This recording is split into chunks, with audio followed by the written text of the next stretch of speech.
Sheep in sheep's clothing. Lola had a peculiar dream last night.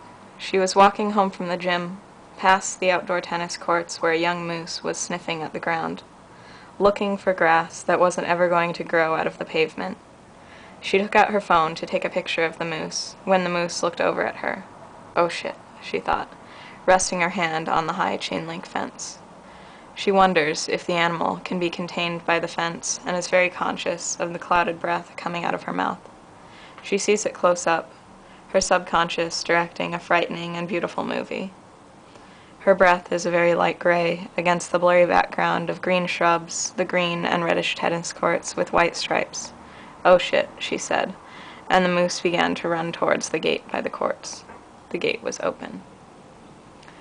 Lola tried to run from the spectral moose, but seriously, when does she go to the gym? When has she ever been in shape to outrun a moose? He was bearing down on her, head low, the ghost of his antlers ready to crash into her back. Scared, she jumped and found herself floating above the young bull, the young bully.